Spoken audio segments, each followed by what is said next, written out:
नमस्कार शेतकरी मित्रांनो, स्वागत आहे तुमचं सर्वांचं आपल्या अंदाच्या हवामानाच्या यूट्यूब चॅनलवर. चला मित्रांनो, बघूया महाराष्ट्र आणि भारताच्या कोणत्या ठिकाणी आपल्याला सक्रिय अशी प्रणाली दिसत आहे. तर मित्रांनो, जम्मू काश्मीरवरती एक WD आलेलं आहे मित्रांनो, पश्चिमी आवर्त.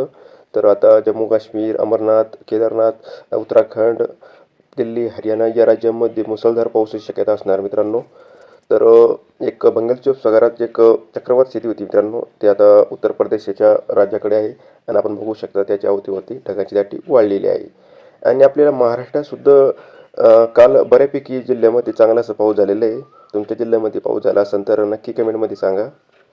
तर महाराष्ट्रात काय झालेलं आहे मित्रांनो, एक ऑफशोर टाईप असते आपल्या अरबी समुद्रात, ते विकसित झालेली म्हणजे ते सक्रिय झालेली आहे. त्याच्यामुळे ना महाराष्ट्राच्या बहुतांश पट्ट्यांमध्ये ढगाळ असं वातावरण झालेलं आहे सध्याला. तर पुढील 24 तासामध्ये आपल्याला महाराष्ट्राच्या बहुतांश पट्ट्यांमध्ये चांगला असा पाऊस दिसत आहे आपल्याला. तर गडचिरोली, चंद्रपूर, गोंदिया, भंडारा या जिल्ह्यांमध्ये सुद्धा आपल्याला चांगला असा पाऊस दिसत आहे येणाऱ्या दिवसामध्ये, म्हणजे येत्या 24 तासामध्ये. तर कोकण किनारपट्टीला सुद्धा आपल्याला घाटमाथ्यावर मुसळधार ते मुसळधार पाऊस आपल्याला पाहायला मिळू शकतो मित्रांनो या ठिकाणी. आणि मध्य महाराष्ट्रामध्ये सुद्धा चांगला असा पाऊस आहे आपल्याला.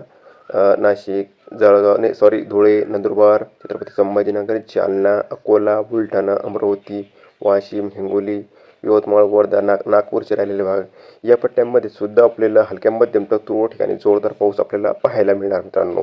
तर सोलापूर, लातूरच्या काही भागामध्ये सुद्धा आपल्याला हलक्या मध्यम पाऊसची शक्यता असणार मित्रांनो. धाराशिव, नांदेडचे राहिलेले भाग आणि जे बाकीचे राहिलेले भाग आहे ना मध्य महाराष्ट्रात, या ठिकाणी ढगाळ वातावरणासह क्वचित हलकासा पाऊस होऊ शकतो. अन्यथा या ठिकाणी आपल्याला काही जास्त काही पाऊस नाही दिसत आहे मित्रांनो.